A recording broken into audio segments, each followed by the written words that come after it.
द्रव्य संग्रह के स्वाध्याय में तृतीय अध्याय चल रहा है और तृतीय अध्याय की शुरुआत सम्यक दर्शन, सम्यक ज्ञान, सम्यक चारित्र, ये तीनों मोक्ष के मार्ग हैं, ऐसा प्रथम गाथा में दर्शाया। और उसमें दर्शाने के बाद में इन सम्यक दर्शन, सम्यक ज्ञान और सम्यक चारित्र से युक्त जो आत्मा है, व्यवहार से सम्यक दर्शन, सम्यक ज्ञान, सम्यक चारित्र मोक्ष मार्ग है, लेकिन निश्चय से इन तीनों से युक्त जो आत्मा है वही मोक्ष मार्ग है, ऐसा जानना चाहिए। और उन्हीं सम्यक दर्शन, सम्यक ज्ञान, सम्यक चारित्र से युक्त जो आत्मा है वही आत्मा निश्चय मोक्ष मार्ग है, ऐसा पूर्व में कह के आए। लेकिन विचारणीय बात ये हो जाती है कि सम्यक दर्शन, सम्यक ज्ञान, सम्यक चारित्र से युक्त, ये बात तो पक्की है कि आत्मा को छोड़कर सम्यक दर्शन, सम्यक ज्ञान, सम्यक चारित्र नहीं होते हैं, पर आत्मा की बाहर की परिणति दिखना तो चाहिए कि सम्यक दर्शन है। आज कोई चोरी कर रहा है, आज कोई चपाटी कर रहा है, हिंसा कर रहा है, लूट कर रहा है, तो उनकी आत्मा में भी तो सम्यक दर्शन, सम्यक ज्ञान, सम्यक चारित्र है। तो जब उनकी दर्शन, उनके अंदर भी सम्यक दर्शन, सम्यक ज्ञान, सम्यक चारित्र, ये तीनों हैं, तो उनको भी कहा जाएगा वे भी रत्नत्र है। पर ऐसा नहीं है। बाहर में दिखना जरूर चाहिए, बाहर में होना जरूर चाहिए। जब बाहर में है तभी आगे की चर्चा होती है, ऐसा जानना चाहिए। अब जो सम्यक दर्शन है, अब व्यवहार से सम्यक दर्शन कैसा है, सामान्यतया ये परिभाषा सबको याद हो जाना चाहिए, क्योंकि द्रव्य संग्रह एक छोटा सा ग्रंथ है और छोटे से ग्रंथ में पहले ही उन्होंने संक्षेप कर दिया था, पहले ही अपना लक्ष्य बता दिया था कि मैं इन सभी तत्वों के बारे में संक्षेप में कहूंगा, ज्यादा नहीं, थोड़ा थोड़ा बताऊंगा। और आपको यदि ज्यादा विस्तार की आवश्यकता है तो अन्य ग्रंथ से जानकारियां आप प्राप्त कर सकते हैं और अपने सम्यक दर्शन, सम्यक ज्ञान और सम्यक चारित्र को मजबूत बना सकते हैं। तो सामान्य जो परिभाषा सम्यक दर्शन की है, सम्यक ज्ञान की है, दोनों की परिभाषाएं एक ही गाथा में आचार्य भगवंत कहते हैं, जीवादि सद्दहनम सम्मतम रूपमपणो तम तो दुर्विनिवेश विमुक्तम नाणम सम्मम कुहोदि सदी जमहि। जीवादि सद्दहनम सम्मतम रूपमपणो तम तो दुर्विनिवेश विमुक्तम नाणम सम्मम कुसदी होदि सदी जमहि। कहते जीवादि सद्दहनम, जीव, अजीव, आश्रव, बंध, संबर, निर्जरा और मोक्ष, इन 7 तत्वों का जो श्रद्धान करना है उसी को सम्मतम, सम्यक दर्शन कहते हैं, ऐसा जानना चाहिए। और वह सम्यक दर्शन कैसा है, इन तीनों से युक्त जो सम्यक दर्शन है उसी को सम्यक दर्शन जानना चाहिए। और रूपम अपणो तमतु, इनसे युक्त जो अपणो माने अपनी आत्मा है, इन तीनों की स्वभाव वाली जो हमारी आत्मा है वही सम्यक दर्शन के योग होती है, माने सम्यक दर्शन को प्राप्त करती है। और सम्यक दर्शन के बाद में कैसा होना चाहिए, कहते नाणम सम्मम खोधि, वे ज्ञान भी सम्यक ज्ञान होना चाहिए। कौन सा ज्ञान, दुर्विनिवेश विमुक्तम, जिसमें दुर्विनिवेश माने विपरीतता, अभिप्राय से जो विमुक्त माने रहित हैं, माने मिथ्या मान्यता जिसमें नहीं है, एकांतवाद जिसमें नहीं है, संशय विपर्य अनंत वसाय जिसमें नहीं है, ऐसा दुर्विनिवेश विमुक्तम, दुर्विनिवेश से विमुक्त ऐसा जो हमारा ज्ञान है वह ज्ञान होना सम्यक ज्ञान कहलाता है। सदी जम्मी, उस सम्यक दर्शन के होने पर वह ज्ञान भी जो दुर्विनिवेश विमुक्तम, ज्ञान उसका अटाग्रह से रहित हो जाता है। अर्थात जब तक सम्यक दर्शन उसको नहीं है, जब तक उसके ज्ञान में अटाग्रह, संशय, विपर्य, अनद्धवसाय सभी देखने में आते हैं।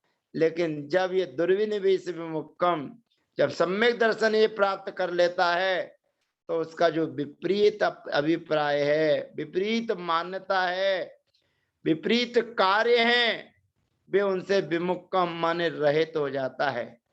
और ऐसा होने पर उसका जो ज्ञान है, नाणम माने ज्ञान, वे सम्मम नाणम, सम्यक ज्ञान हो जाता है। कहने का अभिप्राय यह है कि सम्यक दर्शन के होने पर जो आपके अंदर रहने वाला ज्ञान है, वह स्वतः ही अपने आप सम्यक ज्ञान रूप हो जाता है।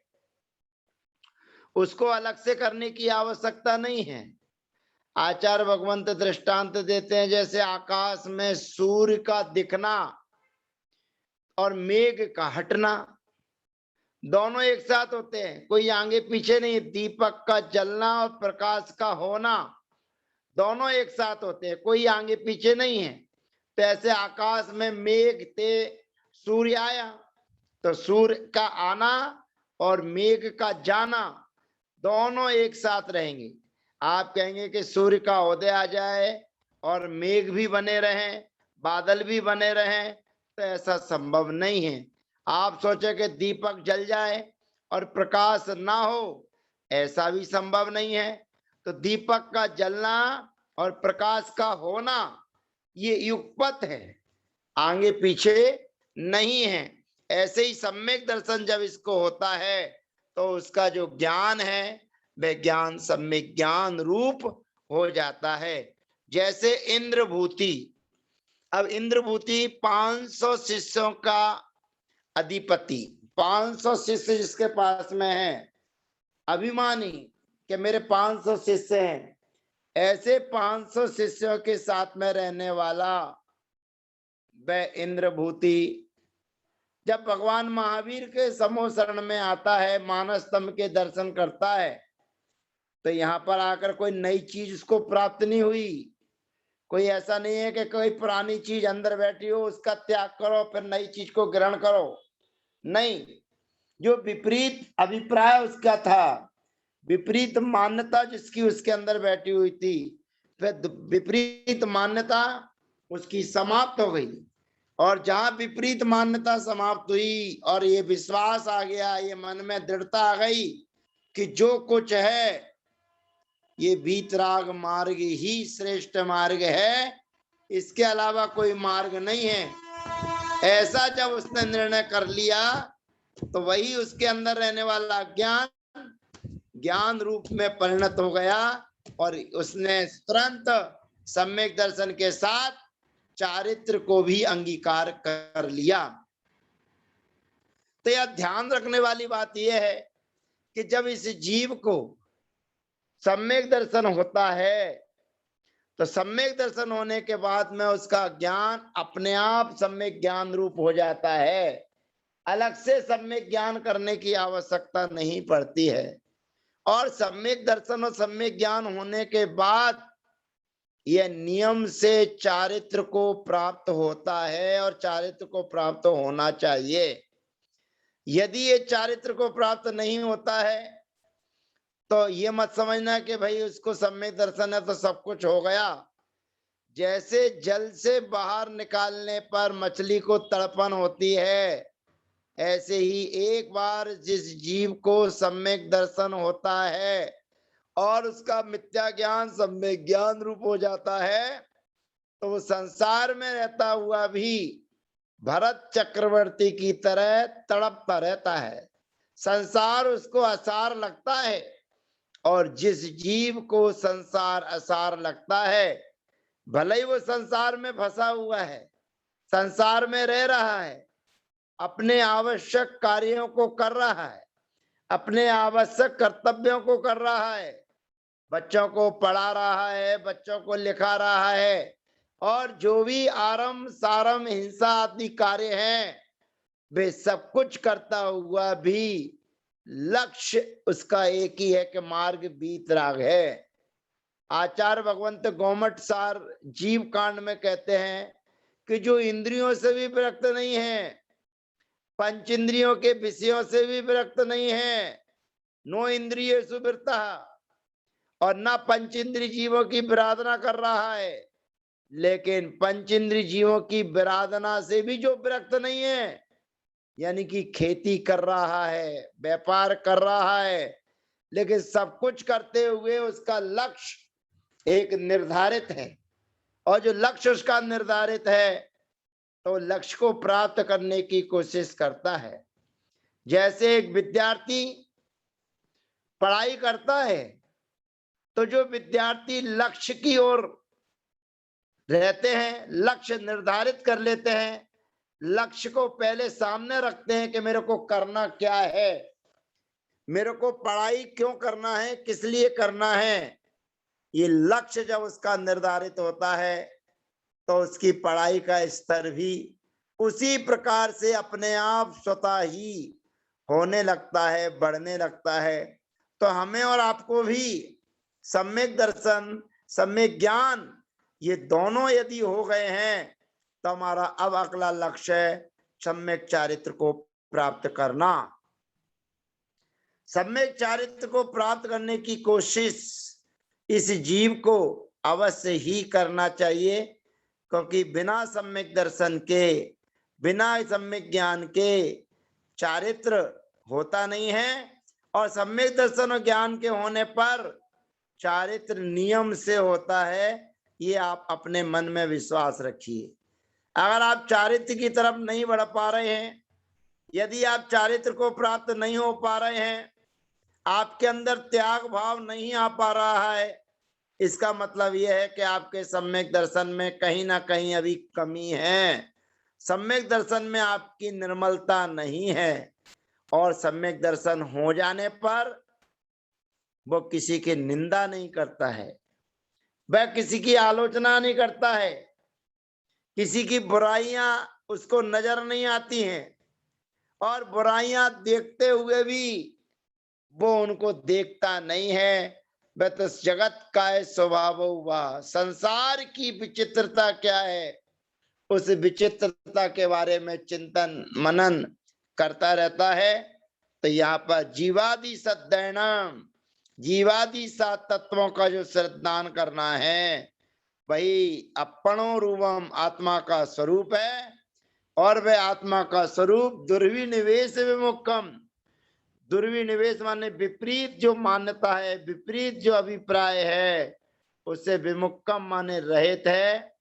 और ऐसा उसके होने पर वही उसका जो ज्ञान है वह नाणम सम्मम, वे दुर्विनिवेश रहित, अटाग्रह रहित, संशय विपर्यय, अनंत वसाय रहित जो उसका ज्ञान है वह सम्यक ज्ञान उसका होता है, ऐसा जानना चाहिए।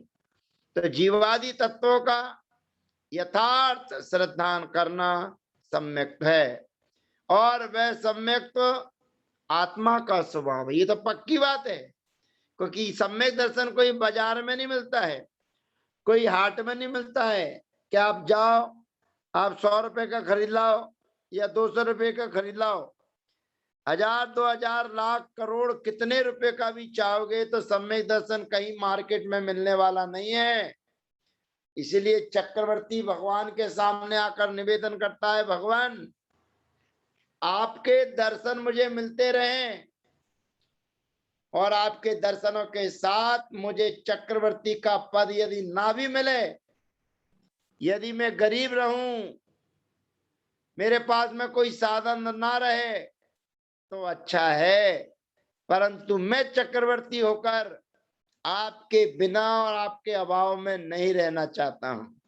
यानी कि आपसे बड़ी कोई संपदा मेरे पास में नहीं है, अर्थात सम्यक दर्शन है तो सबसे बड़ी संपदा है। रत्न कर्णक श्रावकाचार में उस चांडाल को लिए श्रेष्ठ कहा है जो सम्यक दर्शन से सहित है, और उस राजा को श्रेष्ठ नहीं कहा जो मिथ्यात्व के साथ में है। तो यहाँ पर सबसे बड़ा जो धन है वह सम्यक दर्शन है, जो सम्यक दर्शन संसार को काटने में समर्थ है, संसार के किनारे पर हमें पहुंचाने वाला है। ऐसा सम्यक दर्शन जीवादि सात तत्वों के श्रद्धान रूप, जीवादि सात तत्वों के विश्वास रूप और देव शास्त्र गुरु के प्रति बहुमान हमें होना चाहिए। जो अन्य लोग हैं, अन्य मान्यताएं हैं, अन्य जिनकी विचारधाराएं हैं, उन सभी से विमुक्त होते हुए अपनी आत्मचिंतन मनन करते हुए जीवादि सात तत्वों का यथार्थ श्रद्धान हमको करना चाहिए। बस सम्यक दर्शन के होने पर इस जीव को स्वतः अपने आप सम्यक ज्ञान हो जाता है। अब सम्यक दर्शन के बाद सम्यक ज्ञान स्वतः हो गया है, तो हमें चारित्र के लिए पुरुषार्थ करना जरूरी है। और चारित्र के लिए जब पुरुषार्थ हमारा चालू हो जाएगा, हम जागृत हो चुके हैं, और जागृत होने के बाद जब चारित्र की ओर अभिमुख होंगे, व्रतों की ओर अभिमुख होंगे, नियम संयम का पालन करने की कोशिश करेंगे, तभी सम्यक दर्शन की सार्थकता है, तभी मनुष्य पर्याय की सार्थकता है। तो ऐसे मनुष्य पर्याय की सार्थकता और सम्यक दर्शन की श्रेष्ठता अगर आपको रखना है, तो अपना आचरण शुद्ध विशुद्ध बनाइए, चारित्र को अपने जीवन में लाने की कोशिश कीजिए। शेष चर्चा अगले सत्र में, अगली गाथा में आपके बीच में हम करेंगे। यहाँ तो वह सम्यक दर्शन आत्मा का स्वभाव है, और जिस सम्यक दर्शन के होने पर यह ज्ञान निश्चय से विपरीत अभिप्राय से रहित होता हुआ सम्यक हो जाता है। जीवादि तत्वों का यथार्थ श्रद्धान सम्यक दर्शन है।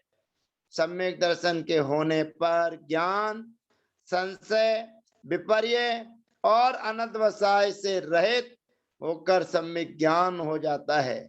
क्योंकि सम्यक दर्शन के बिना मति ज्ञान, श्रुत ज्ञान और अवधि ज्ञान मिथ्या ज्ञान रहते हैं। माने सम्यक दर्शन है तो यही मति ज्ञान, सम्यक दर्शन, सम्यक ज्ञान, सम्यक चारित्र बन जाते हैं। मति ज्ञान, श्रुत ज्ञान सम्यक हो जाते हैं।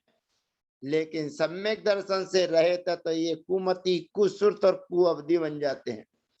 क्योंकि सम्यक दर्शन के बिना मति ज्ञान, श्रुत ज्ञान और अवधि ज्ञान मिथ्या ज्ञान रहते हैं। सम्यक दर्शन के बिना मिथ्या दृष्टि का, अब ध्यान रखिए, सम्यक दर्शन नहीं है तो ऐसा मिथ्या दृष्टि जीव को कितना ज्ञान हो सकता है? कहते 11 अंग और 14 पूर्व, इतना ज्ञान उस मिथ्या दृष्टि को हो सकता है, उतना ज्ञान मिथ्या ज्ञान कहला सकता है। तो 11 अंग और 9 पूर्व का ज्ञान होने पर भी वे आत्म तत्व को नहीं जान सकता है बंधुओं। तो ये किताबी ज्ञान, कागज का ज्ञान, ऊपर ऊपर रहने वाला ज्ञान आपका क्या उद्धार करेगा? जब 11 अंग और 9 पूर्व का ज्ञान जिनको है, ऐसे जीव भी अपने आत्म तत्व को नहीं जान सकते हैं, क्योंकि वे मिथ्या दृष्टि हैं, उनका ज्ञान मिथ्या ज्ञान है। और यदि हमारा सम्यक ज्ञान है और वे अक्षर के बिल्कुल छोटा सा हिस्सा, छोटा सा भाग वे भी यदि उनके पास में है, तो वह संसार जो बड़ा विशाल समुद्र के समान है, वह चुल्लू भर प्रमाण के बराबर रह जाता है। तो ऐसा सम्यक दर्शन जीवादि 7 तत्वों के श्रद्धांश से होता है। आप सभी उस सम्यक दर्शन को प्राप्त करके अपने जीवन को समुज्ज्वल बनाएं और अपना जीवन नैतिक आचरणों के साथ, नियम व्रतों के साथ आगे बढ़े। इन्हीं पवित्र भावनाओं के साथ शेष चर्चा अगले सत्र में। आज्ञा दीजिए। जय जिनेन्द्र। वंदना, सभी का अभिवादन।